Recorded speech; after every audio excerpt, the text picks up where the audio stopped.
Good afternoon to those of you joining us in the UK, and good morning to those of you joining us in the USA.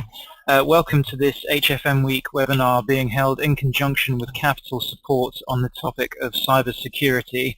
Obviously an enormous topic for any hedge fund at the moment, what with the growing threat of cybersecurity and the growing regulatory focus on the issue.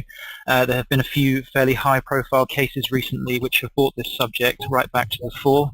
To discuss this topic today, we are delighted to welcome Marcus Lewis, Technical Director at Capital Support, and Simon Rosario, who is Chief Information Security Officer at Capital Support, who are going to run through a presentation for you on cybersecurity, where you are and where you should be. I would like to invite anyone in the audience to submit questions during the webinar, which will come through to me in the text box and which we will ask the panelists at the end. So with no further ado, Marcus and Simon, if you would like to take over and introduce yourselves, and we'll get started. Excellent, thank you. And thank you to everyone who's attending. And good afternoon in the UK, and as you said, good morning in the US. Thanks to HFM Week for hosting the webinar. Simon and I will try and keep this fairly short and punchy if we can. You guys are all very busy. Initially we thought we'd give you a little background on myself and Simon. I've been in IT for almost 25 years. I've worked for large corporates such as General Motors and Nokia, and my recent role has taken me into looking after the alternative investment markets, and that's really where I'm going to be focusing this conversation on today. Hi, my name is Simon, and I do working for Capital Support as the CISO. I've worked in security for about 20 years, both in the public sector, in central government with DWP, and also in the local authorities, and also in the private sector with BT, Nortel, other various other organizations. I'm also, for my sins, a qualified lead auditor for ISO 27001. Cybersecurity has become pretty much a media buzzword, and as a result, every man and his dog has really had some sort of cybersecurity offering and wants to get their 2 cents worth in. What we're going to try and do through the next sort of 15 or 20 minutes is give you an idea of how to travel that path, really where to start, and how to put together your roadmap into understanding and delivering a cybersecurity strategy. I guess, sorry, technical hit. Okay, so nicely moving on to the next slide smoothly. As I suggested, everybody has an opinion in cybersecurity. They've got an opinion, they've got a need, they've got a solution. Investors were demanding to know about what the security solution is. IT providers are wanting you to spend your hard-earned money on their solutions. But in the essence of it, if you break it down, really, security is just about risk, and it's managing that risk. And it's your risk, and you can choose where and how much effort you need to put into that risk. And it's not just about technology. It's probably about people and process too. In fact, not probably, it is about people and process too.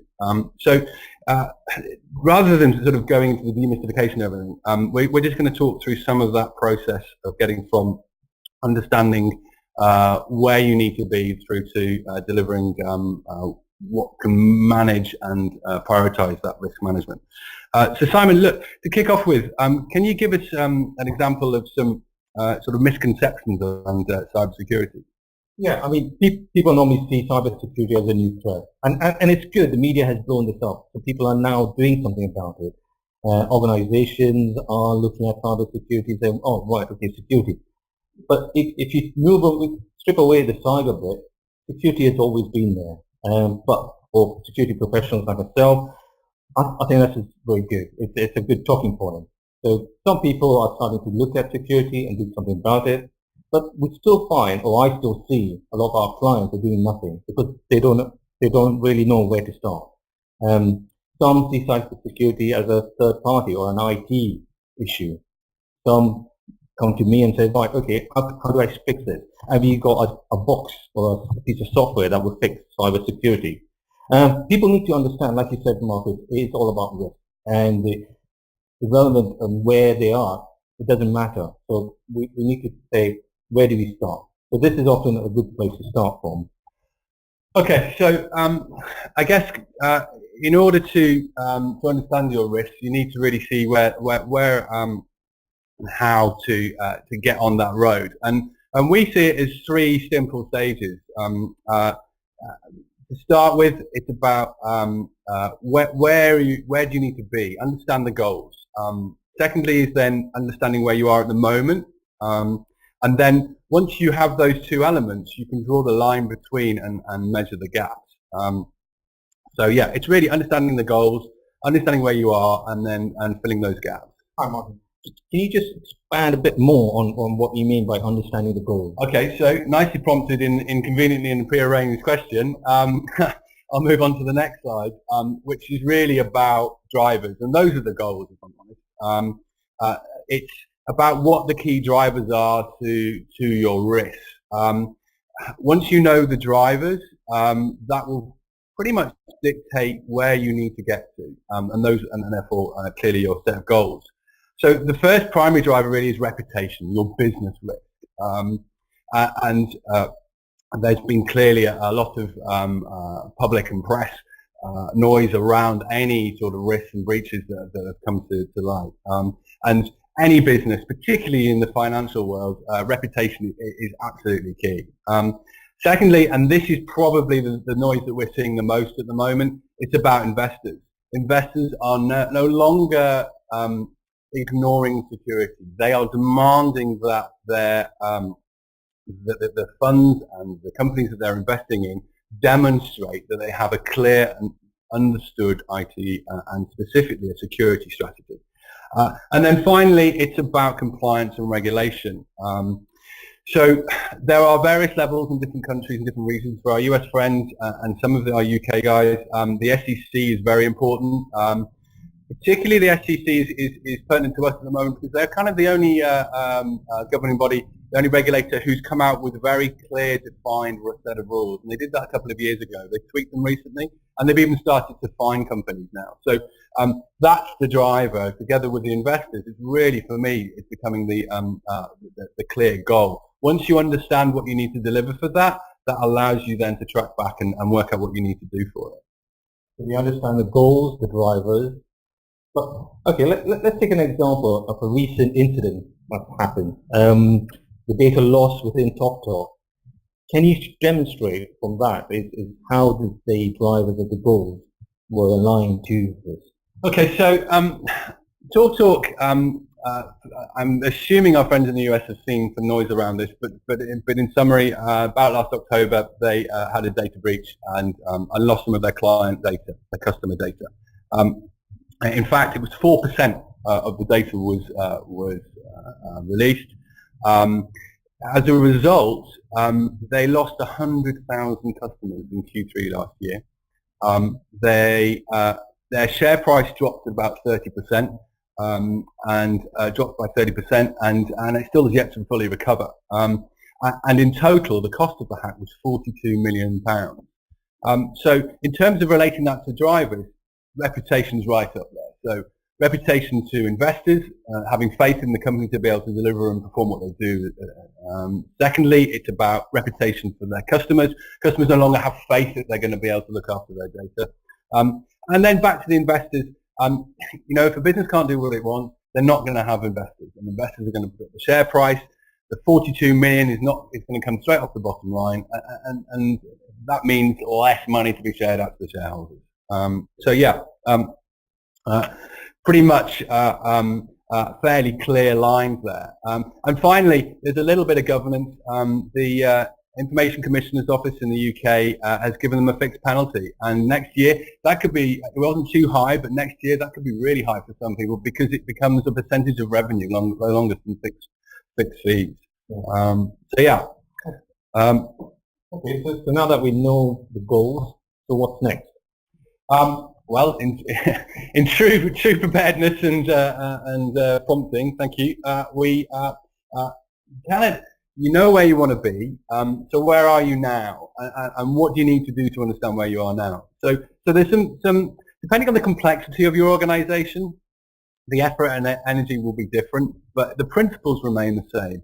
Assess and audit where you are, flag what the risks are, do an analysis between where you are and where you want to be, and that will give you your roadmap to prioritise. It's not a complicated thing to consider. It probably requires a little bit more effort, and for the larger companies, they will have people who are experienced, or they can hire people in to do this. For the smaller ones, it's going to be a bit more of a challenge, but you know, it isn't overly complicated. It's just understanding the compliance and regulation needs, aligning a yardstick, using something like ISO 27001 or the SEC guidelines to understand where you need to be, working with your technology provider or your in-house IT teams, and then producing a risk matrix that can line to where your goals were. So we know where we are, we know where we want to be. My prompt for you is, to move on to the next slide, is how do we get there? Yeah, you're quite right. We need to put a roadmap together. We need to understand what we're trying to protect, what are the drivers, and why do we need to do it. You can use risk tools or even simple spreadsheets to capture the risk, and depending on your drivers, you can start capturing the risk formulated from the SEC and the ISO 27001. This will give you the first list of risks and with risk scores, any high and medium you would like to mitigate against, any low ones you would like to accept. I'm going to interrupt you a sec there. So you're talking about risk, but what do you mean by risk? Because for some that means one thing, for others a different one. Can you give me an example of what you mean by risk? Yeah, so within security, I mean risk, I think people understand the concept of risk in the sense of you have to look at your threat, and then you look at the vulnerability. So within vulnerability, you look at the impact. Okay, so you're talking as an auditor. So for our audience and me, and trying to keep it simple, when you see a risk or a threat, what? Give me an example of what you mean by that. So threats could be, say, theft by staff or from third party, or it could be a technical threat by unauthorized access or denial of service. You know, there's a whole list of threats. You could go through that, making sure that we're compliant. So what you're saying is, in order to sort of put a plan together to fix those holes, if you can identify what those risks can be, and that could be the people, the process, or the technology, yeah, exactly. Then once you've got that, and then that, as you say, it could be simple as putting together a spreadsheet with a done, not done tick box. Absolutely. That identifies your gap analysis, your weaknesses, and things, where it is. And that leads on. I mean, let's look at some examples then, Marcus. Okay, so that's probably a good idea. We do have a couple of examples of a couple of companies that have been through this process, almost sort of exactly how we've described. They've considered where they needed to be, and they've considered where they are, and then they've put the gap together. So the first example, we're using a global PE house, multiple locations across the globe, about 500 staff, significantly large pot of cash that they manage for others, and they recognized a couple of years ago that there were risks within their business, within their security, not just technology, but also within their people, that they needed to address. They took some guidance initially on how to approach this, and out of that they chose to get a third party in to do a full audit. They went to PwC. They performed an end-to-end audit, not just within their own businesses and locations, but also they went to their primary suppliers, from their IT suppliers to software vendors to people who manage some of their monies, and they did an audit right away across the board. Out of that, they then took what I would say was a fairly hefty report with 65 key risks, and each of those key risks then had subsections underneath them. So it was a very comprehensive, and I might say expensive report. They took the report and decided that they really needed some outside help to interpret it. They took on a CISO to oversee the process. The information security officer then advised that a steering group with key stakeholders from the C-level down got involved, and they went through the risks and prioritized them. They took that as their agenda, and they then demonstrated to the board that they had a plan and a budget that they wanted to stick to and move forward. That was a couple of years ago. They've now probably about 70% of the way through that, and they're a significantly different place. Culture has changed. Everybody within the business is aware of security, and their technology has changed. Some of it has been just part of a natural tech refresh and life cycle change. Some of it has been very deliberate. They've gone out and bought specific technologies to meet some of the risks. Their drivers were really around investors and a little bit of compliance too. So a complex process that's taken a long time, but it's gone through those basic principles. They established what they needed to do and where they needed to be. They then took it where they were at the moment, and then they used that gap to identify the process and the risk. So moving into a slightly smaller solution, that one of our clients came to us and said, look, cybersecurity is a bit of a pain at the moment. We're hearing it all over the news. Our investors are starting to talk about it. In fact, more importantly, our investors are starting to ask about it. And they're starting to ask for very specific questions. So in terms of what they did is their compliance officer worked with an IT partner. In this case, it was us. And we did a baseline. We took some understanding of where they were. And we did it from an independent view. We didn't go in and say, your technologies need to spend some money so we can leverage it. We did it from a point of view that really held up on its own from an independent value, so that they could see that it wasn't about spend. It was about doing the right thing to achieve their goal, and their goal was about making sure that investors were happy and they protected the reputation and security of their business. They used the SEC as the guidelines because they felt that was most akin to what they wanted to deliver. The FCA have yet to produce anything that is comprehensive enough to use. So with the SEC guidelines, and they produced a gap analysis. They understood the risk. They chose to ignore some. They chose to adopt some quick wins, as I've mentioned in the slide, some partial policies and regular independent pen tests. They changed a bit of culture. They did a bit of security awareness training. But for the technology change, they decided to do it over a 3-year roadmap. So rather than spending the bucks now, what they chose to do was say, look, we've got some changes coming up. Some of our technology is becoming end of life. Let's do it then. But what they did is they wrote it down and they put it in a security book. And now when investors come in, they can present back to them and say, hey guys, this is where we are with our security, and this is what we plan on doing. And as a result, they're getting less complex and deep dive questions because they didn't have the answers initially, and they'll be able to present back to their investors in a comprehensive and a mature way. So two slightly different approaches, but both with a similar outcome. With the hedge fund, the spend was quite low. I think we worked it out. It was only about a 5 or 10% uplift each year on their spend to achieve quite a considerable gain. So yeah, absolutely. Two good examples, I think, of how to achieve it. Look, sorry, my button's not working again. There we go.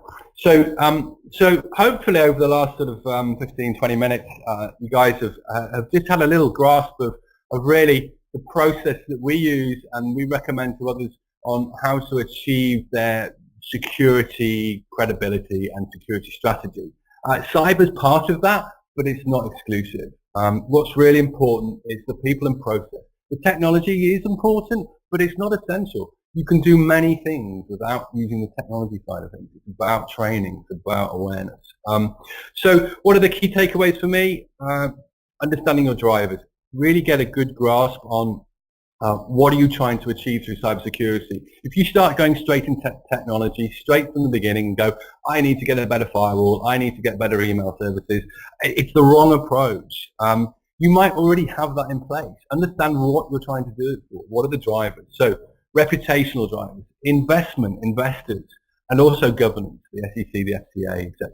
So once you've got that, really it's then down to where are you at the moment? What's the line in the sand?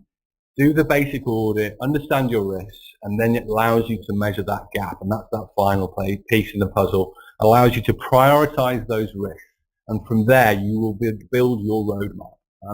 Simon, for you, key takeaways in this topic? I think for me it's like everything. Doing nothing is not acceptable. I think if you get the regulators or even the investor asking a question and not being able to show something for it, it would put you in the back foot. So yeah, what I would do is start small and build up. Know your clear drivers and where you're going to meet. So when you say do nothing is the wrong thing, doing nothing is the wrong thing, what you're saying is invite the attendees to the capital support to spend lots of money and see if we can help them out. No, they don't have to spend any money. They just have to contact us. I mean, we offer free services. We offer advice. Go into your blog post. But obviously, if they need consultancy work or other sort of work, sounds slightly in cheek, of course. But what I guess what we're saying is you don't need to have an experienced technology firm to help them. So you can start off with some basics. Things like checking the password policy, making sure you don't leave stuff lying around, doing a little bit of due diligence on your staff, having the cleaner, making sure they're financially checked, that sort of stuff. Yeah, it doesn't need anybody to come in and help them do it. Absolutely. Yeah. Okay. Well, look, fantastic. Thanks everybody for listening. We're now have an opportunity to have a bit of Q&A. Hopefully we'll be able to answer some questions. So Alec, you there? Yeah, I am. Great. Thank you very much, guys, for that presentation. A couple of questions have come through, so we'll kick off with the first one. Just while I'm asking questions, I'd like to remind the audience that you can still ask questions in the text box on the right-hand side of your screen. They'll come through to me. I'll be happy to put them to the panel. But Simon and Marcus, there was a quick question I wanted to put to you around the regulatory side that's come through. So the SEC has been incredibly hot on cybersecurity for the last 2 years. It's already brought one enforcement action against a US-based manager, and according to its director of enforcement, there are another few enforcement cases in the pipeline related to the cybersecurity practices of investment advisors. Can I get a sense from you on a bit more where the FCA is with this, and whether the FCA is catching up to the SEC in terms of perhaps its aggression towards cybersecurity scrutiny? Okay, that's a really good question, and one I was hoping I wasn't going to be asked. If I'm honest, I think probably on certainly on a monthly basis the past 2 years, and at times on a weekly basis, I've tried to engage with the FCA and have done on numerous occasions about this, and they've done a lot of good work about provider due diligence, and they've done a lot of good work about choosing a partner, and they've talked around that. But the current, and forgive me if it's changed in the last week, but the current feeling is they've yet to really put their feet in the water and their stamp and mark on the table to say, this is what you guys need to be doing, which is one of the reasons why we use the SEC guidelines as our yardstick. It's not a very good answer, I'm afraid, to a very good question, and it's a question that we ask regularly, and we ask our clients as well, who may have different ears to the ground than the FCA. Ultimately, I think that they're going to come out. UK Gov are doing a lot of things around that. They've got the Cyber Essentials and Essentials Plus, which is the important one. They're starting to talk about good practice. They're inviting businesses to get involved and get accredited. But also, and the Cyber Essentials, incidentally, the Cyber Essentials Plus is quite a robust process to go through. We did it earlier this year, and it is quite aggressive. They look at a lot more than the ISO 27000. ISO 27001 is about process. SEC is a little bit about process and about how you do things and demonstrating you're doing the right things. Cyber Essentials is really about the nuts and bolts. And if you pass it, you really do demonstrate that you've got very clean technology security. But it is about the technology. In answer to the right question, I don't know. We keep asking the question. The feeling is something is imminent. I suspect that we'll probably see something early next year. I think it'll be in the same lines as the SEC. I think they normally follow one another. So if what we're telling our clients is prepare or align yourself with the SEC, so you won't be caught out there. Yeah, it's the SEC is a good starting place, but until we know, whoever, it's the FDA. Terrific. Okay, well, thanks, guys. There's another question that's come through on an equally contentious but separate issue, the issue of cyber insurance. So in the US, anecdotally, there is some evidence that larger managers are taking cyber insurance policies, but there are some issues around it. There are some issues around the pricing of the product, the number of providers offering it, and the actual risk that it covers. And the reputational risk specifically that it is perceived not to cover. Do you guys have a view at all on cyber insurance, whether investors are asking for it, what sort of comfort it provides to investors if a hedge fund has cyber insurance? It's another good question. So we're seeing a little bit from the investors, but it's more in a have you considered it way rather than you must have it way. What we have found is generally people are self-insuring at the moment. They're spending the money on protection. They're spending the money on redundancy. They're putting things in place that can try and reduce the risk.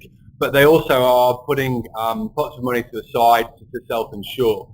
Out of I think probably 50 or 60 guys that I was talking to earlier in the year, all in the same industry, and the same topic came up. There wasn't anybody in the room who'd signed on the dotted line for cyber insurance. However, having talked to a number of people recently in the insurance industry, this is something that they are challenged with themselves. They're having difficulties defining what it is. They're having difficulty in where the buck stops. If you just to use a very crude example, if you have something which a staff then clicks on and causes a breach, where does the liability lie? Is it on the individual member of staff, which it shouldn't be, of course? Is it on the fact that if you didn't do the training, that then it becomes the company's responsibility? Or is it the fact that something's just been breached, therefore that can invoke the insurance? It's a real big challenge for the insurance companies to define this. There are some early starters in the industry who have just thrown stuff out there, and the challenge will come when they have to invoke that policy, and then we'll see whether it stands up or not. I think it's very early age in the marketplace. It's going to take another couple of years to mature. It's a very good question, and one that appears to be, at the moment, the answer is people are generally self-insuring, but there are one or two exceptions where people are adopting some insurance policies. I think also insurance companies, because it's fairly new, they don't really understand it. What they're looking for is looking at, have your third party, have you done your due diligence against your third parties, making sure. So one of the things they will ask for from a due diligence point of view is your IT provider is ISO 27001, right? Because that's how they can engage, is how seriously they take things, so that they can then reduce that liability slightly.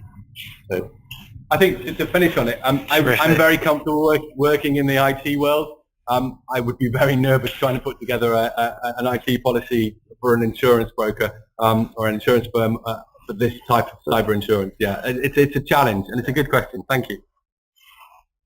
Terrific. Thanks, guys. I wanted to turn to another question that's come in. Something that your presentation flagged up is the people risk, so the internal controls around staff and breaches that occur through weaknesses in training, perhaps. Can I ask you guys to give us some specific examples of people risk? And in a two-pronged question, can I also ask if you have any recommendations around training for staff on cybersecurity? Yeah, okay. So something that we consider is like theft. So say, for example, a member of staff leaving the organization, people they think, oh, because they've got it, they can then download it or send it via email. How do you control that? Again, it's intellectual property rights goes into that. You've got also things like accident or somebody being duped into clicking on a link that they've got, or they think that was an email that was sent to them. So we always constantly being these are sort of incidents that happen within capital support. I can talk about. So yeah, going back to what you just said, is like, how do we overcome or mitigate that? And yeah, training is the key thing. You have to train your staff. One of the things we do as part of our process is, as soon as a member of staff joins the organization, they have a induction security awareness, and then follow down within the 2 weeks, we do a online training for them. So that not only that they have understood it, we then have a little quiz, making sure they answer the correct question. I think so. There's a number of aspects within people. There's the people risk in terms of deliberate, and there's the accidental risk. So doing things by accident, the clicking on something. The other thing is culture, really, and the culture, from our experience, works best when it's from the C-level down. If it's seen from the top that the security is considered important and the assets that you're protecting are valuable, that tends to move across the culture of the company. We found that people are often surprised that that their staff who were loyal and keen workers and successful for them for 10 years have left and happen to have taken a copy of their client database or their particularly clever spreadsheet, whatever, with them. And I guess they then look to see how that they can at least audit that to allow them to understand how to put some process in place to fix it. Really, it's training. Training and security awareness. There's lots of different ways of doing it. We do it through web-based training. We tried the classroom technique. It didn't work. We found that people weren't as engaged as we'd like. But using the classroom technique, the online technique, they have a series of slides and information and questions they have to go through. They're quizzed at the end. It became a competitive thing within the company, and the output was very positive. And not only that, we repeat the exercise and increase the pass mark. But in all honesty, the people aspect is probably almost a bigger challenge than the technology, because you can always, with the right budgets, you can find technology to resolve your problem. But fixing people is much harder. Getting them to change their practices. Just simple things like getting them to lock screens when they leave their desk. Stop leaving things around on the desktop, which is, on their desk that's printed out that has confidential material.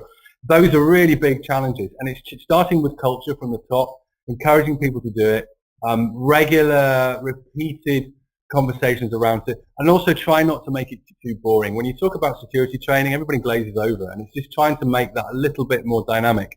It's easy for us to say we're in the industry, but it's finding time as well. So yeah, the challenge around it, the training is a challenge for a lot of companies. But just start off with the basics, encourage the culture, and I think that's probably the best advice we can give for that. I think the other thing is we've got to change things. Like you said, I mean, we recently did the phishing campaign.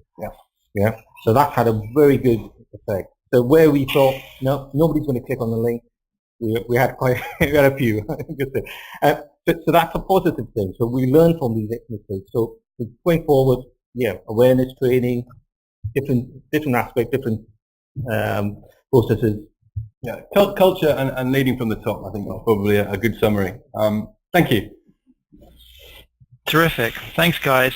I want to move on to what investors are asking about cybersecurity. You have alluded to this a lot in your presentation. Can you give us a sense of any of the specifics that investors are starting to go into when they're looking at a hedge fund cybersecurity policies? I guess we get asked that more than any other question. What are other people being asked? Specifically is around their, I guess, what's your security policies? What are your access controls? What's your physical security within your building? What's your business continuity plan? Do you have an incident response? Back to the people, what's your security awareness training? It's about what are you doing and how are you working with your provider if it's outsourced to ensure that you're effective. And this is the key one, how can you demonstrate it? And that's the question that often comes out from investors is, please demonstrate what you do to achieve all this. What we're finding now is the ATEC questionnaire, some of you who are listening may be familiar with it, is coming in quite a lot. That's being passed straight on to us to fill out. and to help, not fill out directly, but I guess work with our clients to fill out. There are other due diligence coming in. We're starting to see quite comprehensive. 2 years ago, the question would be, tell us about your security. Now it's probably got 200 questions specifically around the physical security, business continuity plan, all those kind of things. So we're being asked very much to demonstrate. The questions are all roughly, they morph and change, the semantics change, but they're around the same thing. But it's about being able to demonstrate it. And then if they drill into each element, they want to be able to demonstrate that. And that's what our clients are struggling with a little bit, is being able to pass that demonstration on. So we help them with it. Others, I guess, do very similar things. It's about being prepared for the questions so that then the additional questions don't come. Okay, thanks guys. I wanted to turn to another issue that seems to be developing, and that's the issue of ransomware. This is not something that any of the regulatory authorities have really taken a view on either side of the pond. But ransomware, where bits of your network are hacked and sensitive information is stolen and then held to ransom, do you guys take a view on what a hedge fund should do in that situation? Should it pay the ransom or should it not? As I said, the regulators haven't really taken a stance on that, neither have the authorities in the US. Is it something that you guys have a view on at all? Well, not only we have a view, we have an experience of it too. We had there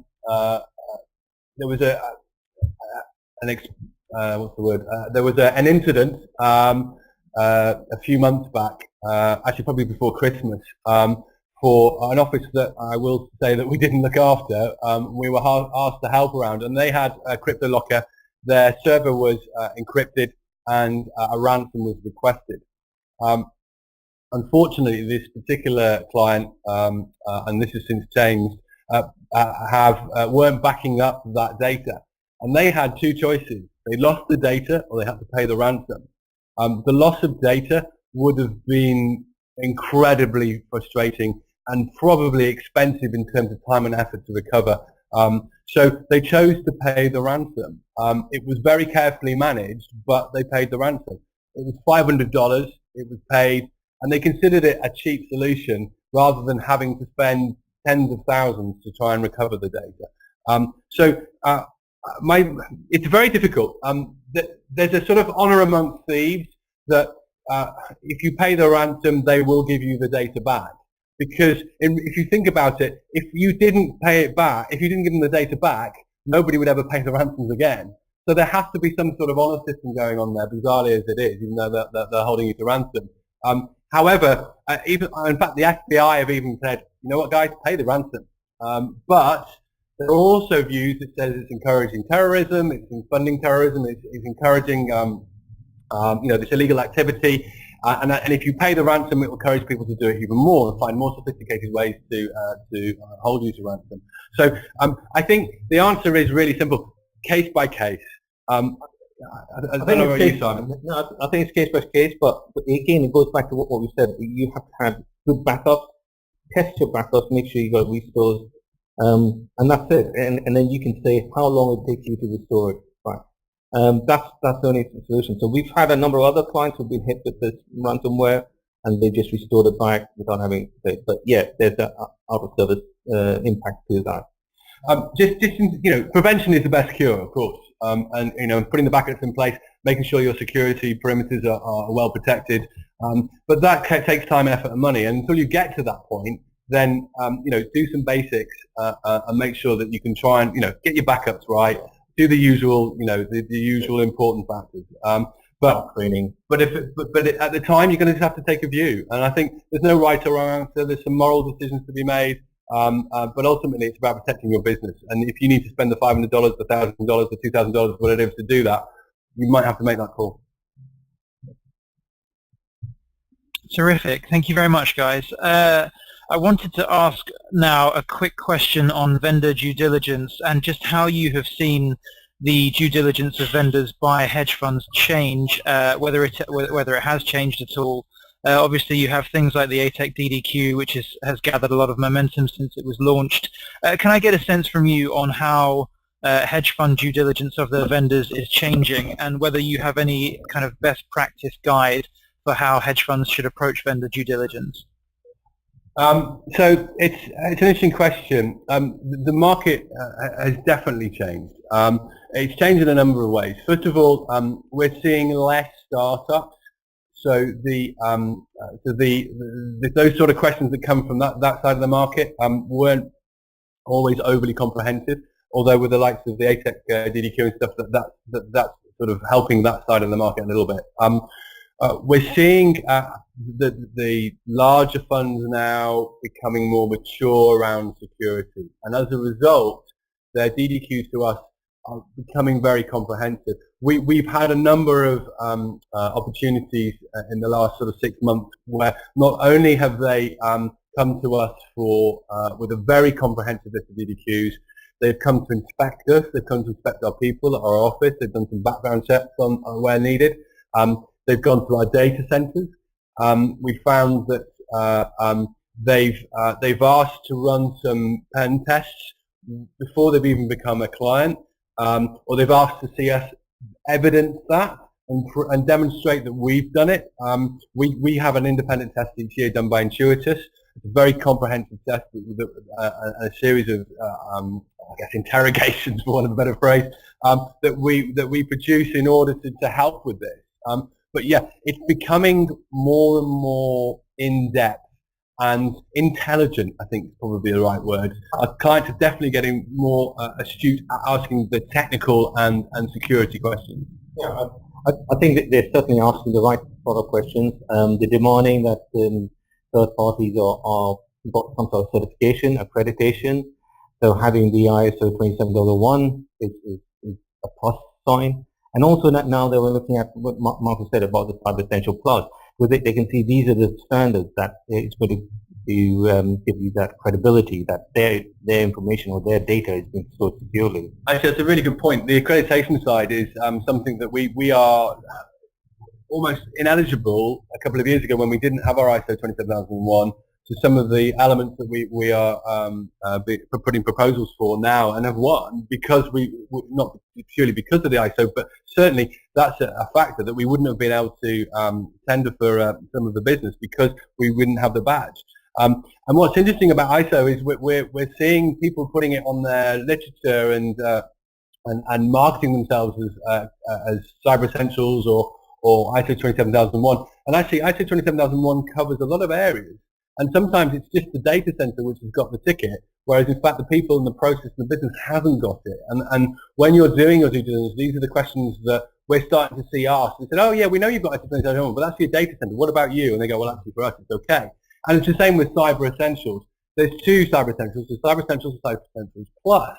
Cyber Essentials is literally filling in a piece of paper and sending off a form, but it gives you a Cyber Essentials badge. If you get the Plus, as I've alluded to earlier and talked about earlier, it's much more comprehensive. And we're seeing now that people are asking these questions and they want to know, and they know about it as well. You can't just give them a flavor. You have to be comprehensive and knowledgeable in your answers.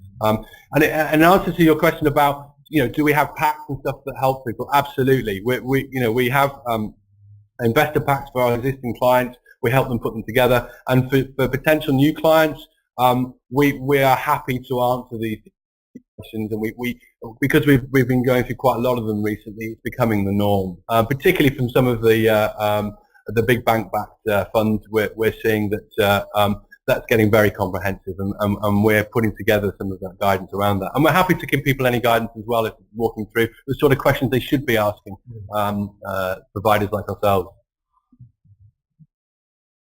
Terrific. All right. Well, thank you very much, guys. That answers all the questions that have come through from the audience.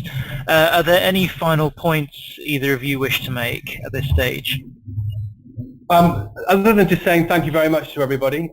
Thanks for listening to Simon and I talk to each other for the last 3/4 of an hour or so. I guess for me, it's just the three key pillars: people, process, and technology. You can't just focus on one, you have to focus on all three. Understand where you are, understand where you want to be, find the gap, and hopefully your cybersecurity worries will be a little bit easier. Yeah. And for me, like I said, you've got my contact details. Just drop us a line if you need any help or assistance. Okay. Great, yeah, fantastic, thank you. Terrific. Well, thank you very much, guys. Thank you very much to all of our attendees for joining us for this webinar today. Marcus and Simon's details are on the slide in front of you, and the full recording of this webinar will be on the HFM Week website shortly. With that, I'd like to wrap it up. So thank you very much to Marcus and to Simon, and thanks again to all of you for attending.